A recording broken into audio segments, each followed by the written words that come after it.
설교에는 여러 가지 형태가 있습니다. 오늘 그 중에 저는 닥트리널 프리칭이라고 불리는 정보 전달 위주의 설교를 준비했습니다.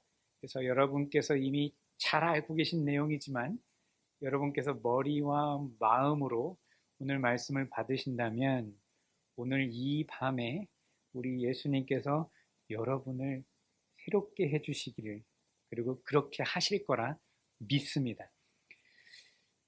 디모데 이야기를 먼저 하려고 해요. 디모데는 젊은 목회자였습니다. 바울 사도께서 2차 전도 여행 중에 루스드라라는 지역에서 어린 디모데를 만난 이후에 함께 동역하면서 많은 교회를 함께 세우고 함께 가르치고 권면하는 일을 하였습니다. 특히 바울 사도께서 로마 감옥에 투옥되셨을 때에 바울 사도가 가장 사랑했던 교회 중에 하나였던 에베소로 디모데를 파송하면서 그곳의 성도들을 돌보게 하였습니다. 여러분 잘 아시지만 에베소 교회는 성경에서 바울 사도와 요한 사도 두 명의 사도들로부터 편지를 받은 유일한 교회예요.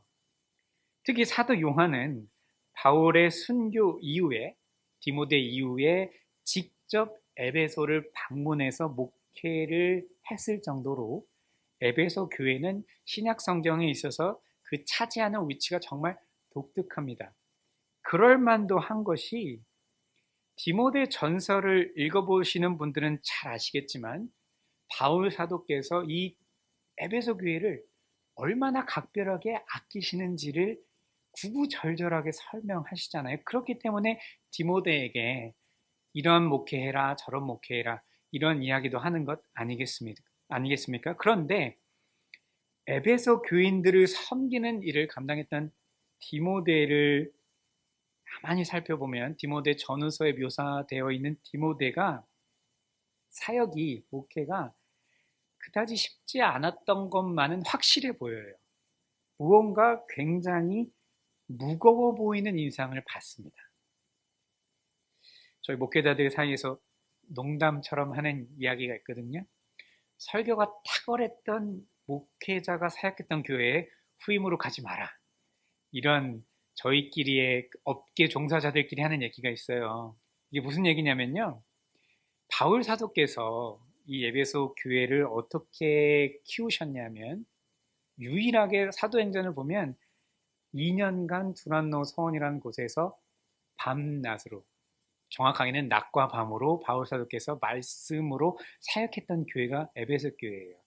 그러다 보니까 바울 사도가 떠나고 이 어린 친구가 와서 목회하는 모습을 에베소 교인이 봤을 때 무언가 다소 부족해 보였을 수도 있겠다라는 생각을 합니다.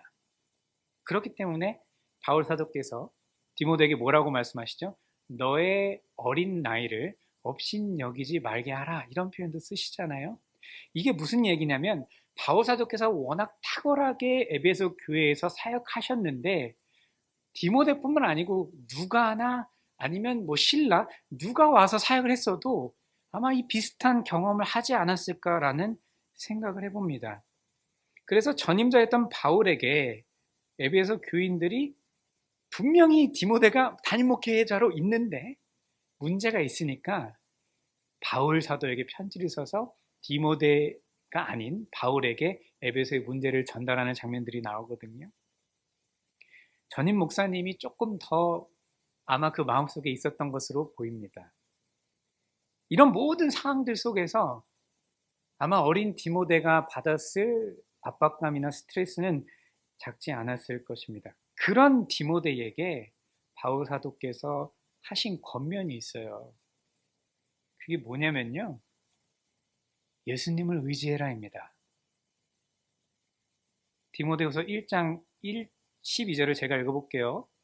이로 말미암아 내가 또 이 고난을 받되 부끄러워하지 아니함은 내가 믿는 자를 내가 알고 또한 내가 의탁한 것을 그날까지 그가 능히 지키실 줄을 확신함이라. 바울 사도께서도 비슷한 어려움을 겪으셨지만 본인이 이 자전적인 고백을 통해서 뭐라고 말씀하시냐면 예수님께 집중하면서 나는 이 같은 어려움을 극복했다, 이 뜻입니다.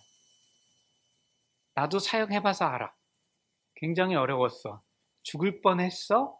사람들로부터 미움도 받아봤어. 하지만 예수님께서 나를 붙잡아 주셨기 때문에 내가 여기까지 왔다. 이 이야기는요, 예수님께 집중하라 이 뜻입니다. 이때 당시에 디모데가 겪었던 어려움은 조금 더 이 얘기를 주의 깊게 살펴볼 필요가 있는데요. 단순히 목회적 차원에서의 어려움뿐만 아니라 사회 전반에 걸쳐 있었던 기독교인들에 대한 반감, 박해도 포함되고 있었다는 것을 반드시 기억해야 합니다. AD 64년 로마 대화제가 있었죠. 네로 황제의 주된 정치적인 타깃이 기독교인들이 되었습니다. 로마 제국의 많은 곳에서 기독교인들에 대한 사회적 시선이 곱지 않게 변하는 시점이었어요. 심지어 물리적인 탄압, 구속, 목숨을 빼앗아가는 박해까지 심심치 않게 일어나게 되었습니다. 이러다 보니까 목회자인 디모데가 이 상황 속에서 흔들리는 교인들을 보면서 고민하는 거예요. 그런 흔적들이 막 역력하게 보이잖아요. 어떻게 목회할 것인가? 이 성도들에게 어떠한 권면을 해야 할 것인가? 그런데 여러분, 이것은 비단 목회자만의 고민은 아니었던 것 같습니다. 디모데 후서하고 저작 시기가 굉장히 비슷한 신약 성경이 있거든요. 그것이 바로 히브리서입니다. 디모데 전후서가 비슷한 시기에 비슷한 고민을 하는 목회자를 위한 서신이라면 히브리서는 비슷한 시기에 비슷한 고민을 하는 평신도들을 위한 서신서입니다. 아니, 정확하게는 사회적으로 기독교 신앙이 손가락질 당하고 기독교인이라는 이유로 손해를 보아야 하는 그 사회적인 현상 속에서 어떻게 믿음을 지켜야 하는지에 대한 설교문 형태로 전달된 서신서가 히브리서입니다. 저는 히브리서를 기본적으로 설교라고 이해합니다. 수신자는 달라요. 각각 처한 상황도 목회자와 평신도가 처한 상황도 차이가 있습니다. 각자 책임도 믿음을 이해하는 수준도 다릅니다. 그런데 두 서신서가 정확하게 한 목소리로 강조하는 것이 있습니다. 마음이 어렵고 내일 일어날 일들에 대해서 불안해하며 관계적인 압박감, 정서적인 피로감에 휩싸여 있을 때 마치 나만 홀로 이 어려운 길을 걷고 있는 것 같은, 그래서 아무도 나를 이해해 주지 않는 것 같은 느낌을 받을 때, 나만 뒤처져 있고 주변 사람들에게 짐이 되어간다고 생각될 때 바울 사도와 히브리서의 저자가 한 목소리로 권면하는 내용이 있어요. 믿음의 주요 온전케 하시는 이인 예수를 바라보자입니다. 믿음의 주요 온전케 하시는 예수님께 시선을 두어라입니다. 목회자인 저에게도, 그리고 오늘 이 설교를 들으시는 여러분들에게도, 우리 교회에게도 가장 중요한 것이 무엇일까요? 예수님이십니다. 그래서 저는 오늘 예수님 이야기를 하려고 해요. 저는 설교자로서 예수님 이야기를 할 때 가장 흥분됩니다. 가장 즐겁고 가장 뿌듯함을 느껴요. 우리 예수님 이야기를 할 때 이 같은 기쁨과 감격이, 제가 늘 설교 준비하면서 느꼈던 이 감격이 그대로 여러분들에게도 오늘 전달되기를 축복합니다. 우리가 보통 예수님에 대해서 이야기할 때 예수님께서 우리를 위해서 하신 일에 대해서 집중하는 경향이 있습니다. 그렇기 때문에 우리가 예수님을 이야기할 때, 예수님을 설명할 때 우리의 구원자 되시는 예수님, 우리를 위해서 십자가를 지신 예수님, 이런 형용사들이 많이 들어가거든요. 이 같은 관계를 예수님께서 하신 일을 중심으로 이해하는 성향이 강합니다. 이를 신학적으로 기능론적 예수 이해라고 합니다. 이 같은 접근이 필요합니다. 다만 이 같은 기능론적 이해는 무언가 어딘가 부족한 느낌이 있다는 생각이 조금 들어요. 성경이 이야기하는 예수님을 온전하게 그려내기에는 뭐가 어딘가 조금 부족한 느낌이 있습니다. 사실 성경이 우리 예수님을 이같이 기능론적으로만 묘사하고 있지는 않거든요. 종교개혁의 의산을 물려받았던 청교도 신학자 존 오웬은 예수님을 기능론적으로만 이해하면 바울 사도가 이야기한 예수님을 얼굴과 얼굴로 대하여 보는 그 영광을 온전히 이해할 수 없다, 이런 말을 했어요. 그리고 나서 이 이야기를 가지고 500페이지가 되는 예수님의 영광이라는 책을 서술했습니다. 그게 히브리서의 내용이에요. 그리고 이 관점에서 보았을 때 우리 예수님을 가장 탁월하게, 가장 아름답게, 가장 영광스럽게 묘사한 본문이 바로 히브리서 1장입니다. 특히 본문 1절부터 3절까지 묘사된 예수님에 대해서 저는 오늘 여러분께 소개해드리고 싶어요. 세 가지만 추려서 설명하려고 합니다. 첫째는 히브리서 저자에 의해서 묘사된 예수님. 첫 번째는 우리 예수님은 하나님의 계시의 완성자이십니다. 1절부터 2절을 제가 다시 한번 읽겠습니다. 옛적에 선지자들을 통하여 여러 부분과 여러 모양으로 우리 조상들에게 말씀하신 하나님이 이 모든 날 마지막에는 아들을 통하여 우리에게 말씀하셨으니, 아들을 통하여 우리에게 말씀하셨습니다. 기독교가 다른 종교와 극단적으로 차이를 보이는 한 가지 진리가 있다면 우리 하나님은 침묵하지 않으신다는 사실입니다. 이 말은 우리 하나님께서는 지금도 말씀하고 계신다는 사실입니다. 우리 하나님, 말씀하시는 하나님이세요. 여러분이 성경을 읽을 때, 말씀을 들을 때, 기도를 드릴 때 여러분의 마음속으로 우리 하나님 말씀하십니다. 우리 하나님 침묵하지 않으세요. 하나님은 자신의 의지와 계획, 성품을 그가 선택하신 선지자들을 통해서 지속적으로 말씀해 오셨습니다. 모세는 이스라엘 백성들에게 하나님께서 요구하시는 것이 무엇인지 정확하게 전달하였습니다.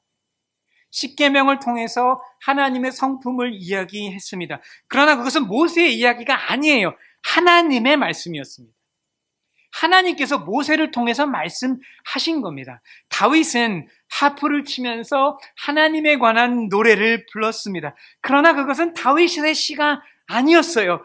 하나님의 말씀이었습니다. 다윗의 시를 통해서 하나님의 성품이 드러난 하나님의 말씀이었어요. 이사야는 앞으로 일어날 일들에 대해서 이야기했습니다. 그러나 그것은 이사야의 해석이 아니었습니다. 그의 생각이 아니었어요. 그것은 하나님의 말씀이었습니다.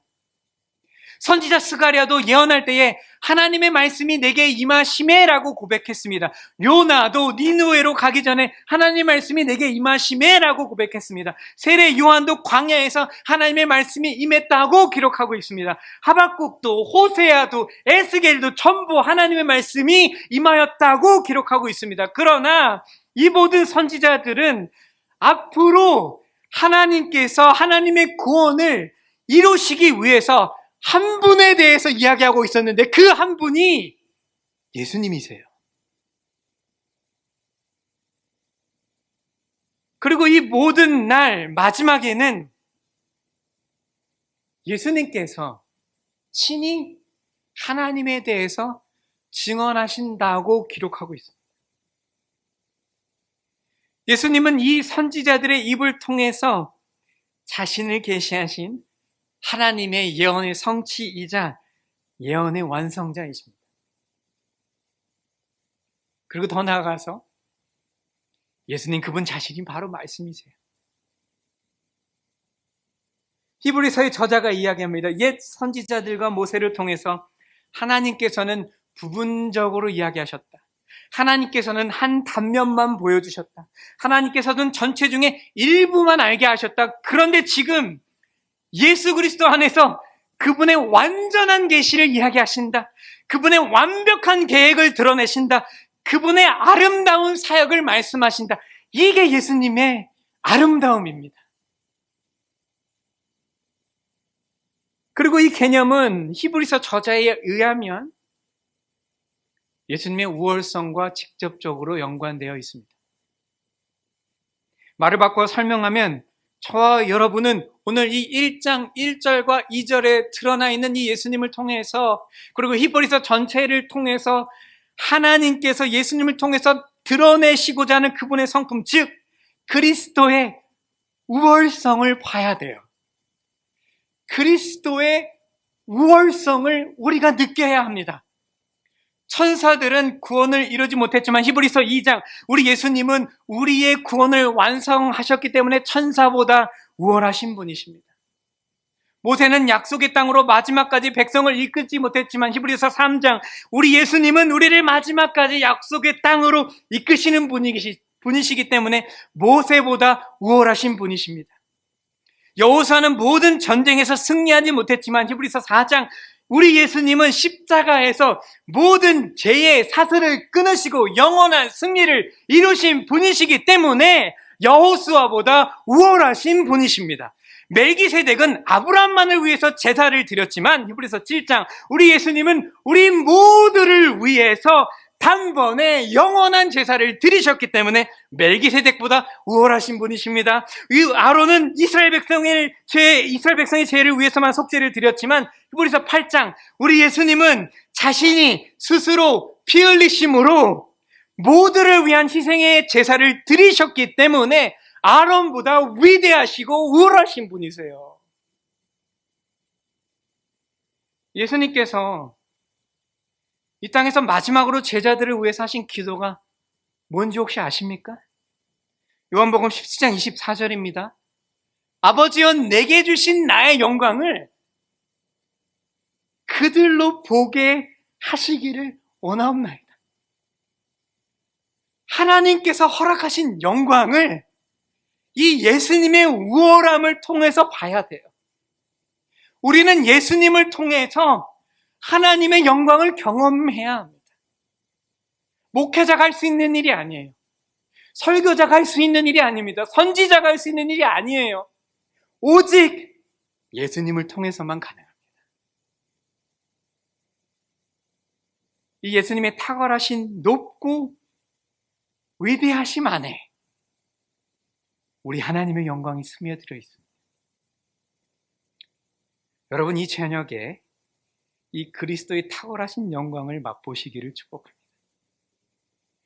이러한 마음을 가지신 분들에게 히브리서의 저자의 가르침이 조금 특별히 다가옵니다. 두 번째, 그리스도는 하나님의 영광의 광채시요 그 본체의 형상이니라. 그리스도는 하나님의 영광의 광채이시며 그 본체의 형상이십니다.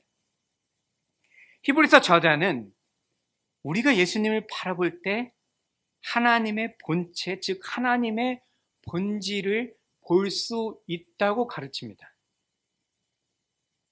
가끔 학생들을 위해서 가르치기 위한 성경 공부 교재를 저도 성경 공부를 준비하면서 보거든요. 근데 개인적으로 생각할 때 우리 아이들에게 예수님을 소개할 때 우리가 가장 그 뉘앙스를 잘 못 살리면서 가르치는 부분이 저는 여기라고 생각해요. 대부분의 학습 교재들은요, 예수님은 하나님 같으신 분이다, 예수님을 통해서 하나님의 성품이 reflect, 반영된다, 이런 식으로 가르치거든요. 아니에요. 아닙니다. 예수님은 하나님을 드러내는 분이 아니라 예수님 그분 자체가 하나님 본체세요. 예수님 그분께서 하나님의 본질이십니다. 말씀이 육신이 되신 하나님이십니다. 예수님은 태양 같으신 분이 아니라 예수님이 태양이십니다. 그분이 빛이세요. 이 신학적 진리가 우리를 끌고 가고 있는 정확한 지점이 있거든요. 예수님 안에서 하나님의 본질, 하나님의 마음을 읽으라는 거예요. 왜냐하면 예수님은 하나님의 본질이시니까. 마가복음 5장에 예수님께서 문둥병자를 만지시면서 고치실 때 성경이 요구하는 게 뭡니까? 우리가 무엇을 봐야 합니까? 하나님의 마음이 거기 있는 거예요. 내가 이렇게 고치길 원한다. 이걸 보라는 거예요. 누가복음 7장에 세리와 창녀들을 회복시키는 장면이 나오죠. 하나님의 마음을 보라는 겁니다. 내가 이렇게 회복시키길 원한다. 내가 너희를 이렇게 고쳐주길 원한다. 이 본질을 보라는 겁니다.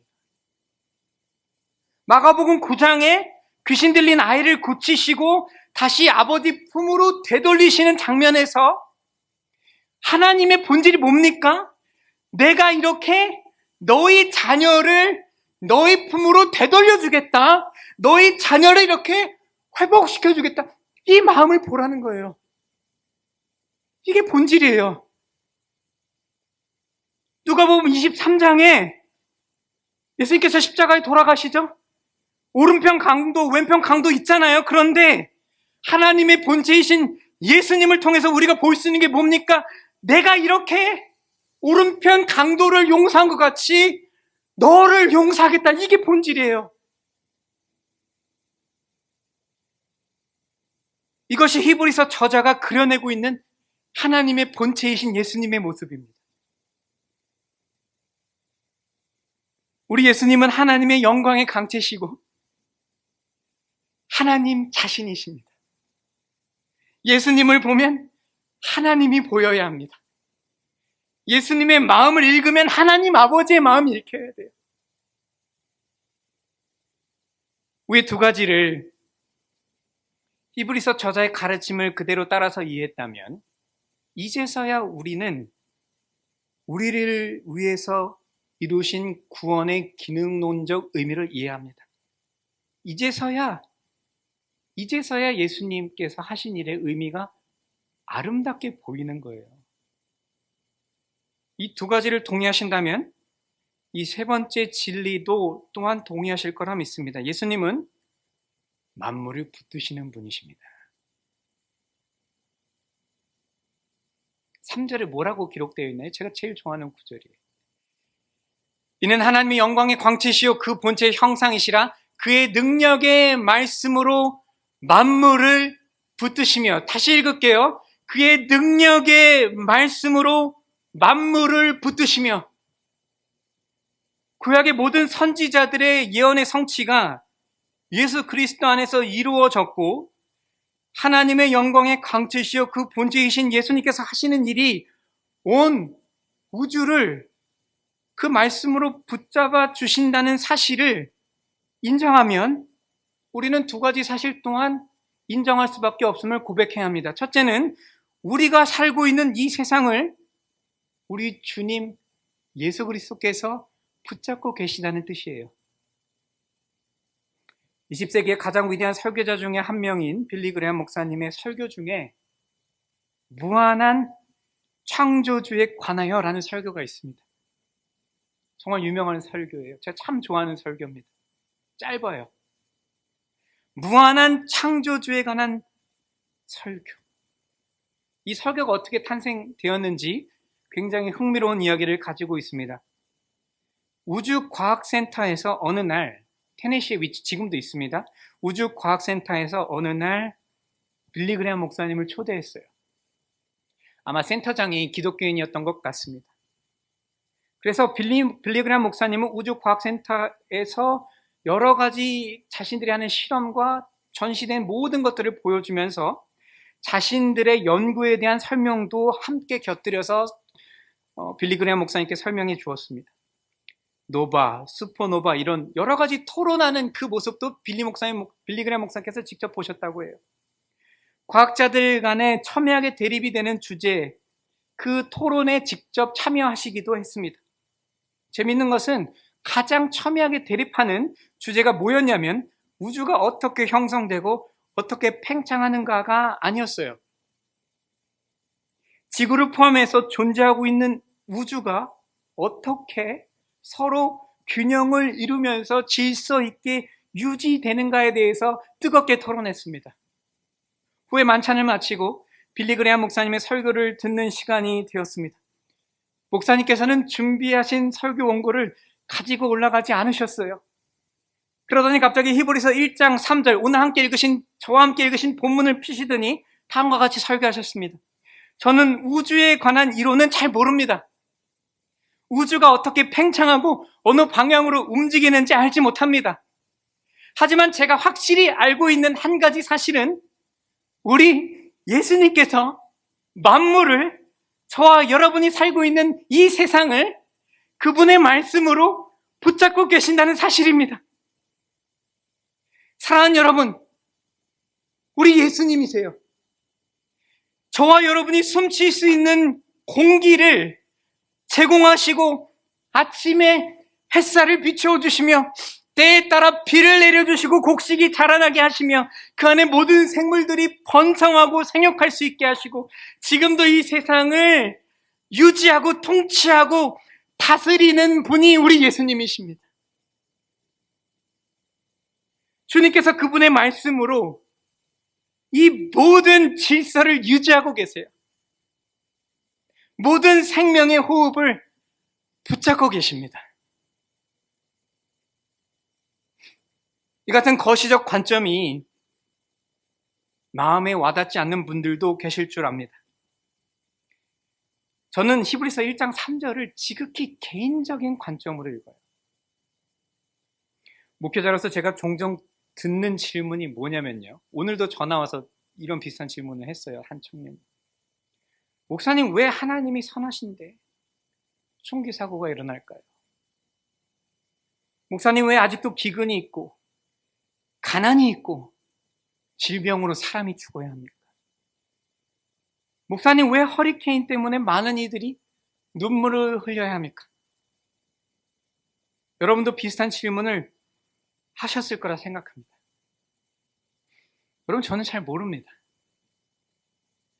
왜 사회적인 악이 아직도 우리 주변에 성행하고 있는지, 왜 자연재해가 우리를 위협하는지 저는 몰라요.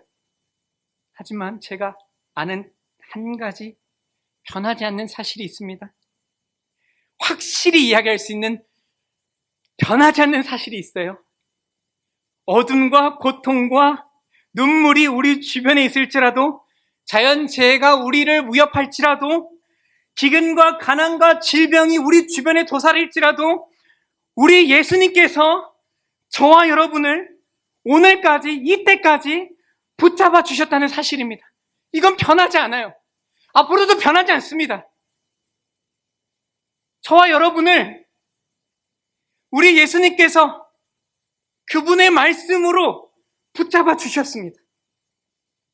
기쁠 때나 슬플 때나 춤출 때나 눈물을 흘릴 때나 이제껏 우리의 삶을 이곳까지, 이 자리까지 인도하시고 붙잡아 주셨어요. 육신의 질병으로 병상에 누워서 희망이 사라져가는 순간도 있었습니다. 자녀들의 어긋남으로 인해서 속상한 순간도 있었어요. 교회 안에서 관계의 상처로 인해서 사람이 믿고 신뢰하기 어려운 순간도 있었습니다. 한국에 계신 부모님의 건강으로 인해서 발 동동 구르면서 하나님이 미운 적도 있었어요. 그런데 그럼에도 불구하고 저와 여러분이 여기까지, 이 예배의 자리까지 올 수 있었던 것은 예수님께서 저와 여러분을 붙잡아 주셨기 때문에 그렇습니다. 다른 게 아니에요. 예수님께서 붙잡아 주셨기 때문에 그렇습니다. 이 험한 이민사회 속에서 우리가 포기하지 않고 쓰러지지 않고 이렇게 하나님의 일을 하겠다고 수요일날 시간 내서 예배드리러 올 수 있는 유일한 이유는 우리 예수님께서 저와 여러분을 여기까지 붙잡아 주셨기 때문이에요. 다른 이유가 없어요. 말씀으로 때에 따라서 우리에게 먹여주셨기 때문에 우리가 쓰러지지 않고 온 거예요. 그리고 저는 확신합니다. 우리가 주님의 얼굴을 대면하는 그날까지 우리 예수님께서 저와 여러분을 붙잡아 주실 겁니다. 이게 성경의 약속이에요. 우리 예수 소망교회를 붙잡아 주실 겁니다. 가끔 교회를 떠나시는 분들이 이런저런 얘기를 하시죠. 그런 이야기 들으면 속상할 때가 많아요. 그런데 사랑하는 여러분, 잊지 마십시오. 우리 예수님께서 우리 교회를 붙잡고 계십니다. 예수 소망교회를 우리 예수님께서 붙잡고 계십니다. 그분의 핏값으로 사신 우리 교회를 붙잡고 계십니다. 우리가 연약하고 쓰러지고 완벽하진 않지만 그래도 앞으로 나갈 수 있는 유일한 이유는 우리 예수님께서 우리 예수 소망교회를 붙잡고 계시기 때문에 그렇습니다. 저는 그런 믿음이 있어요. 그렇기 때문에 우리 교회는 하나님의 것입니다. 우리 교회의 주인은 예수님이십니다.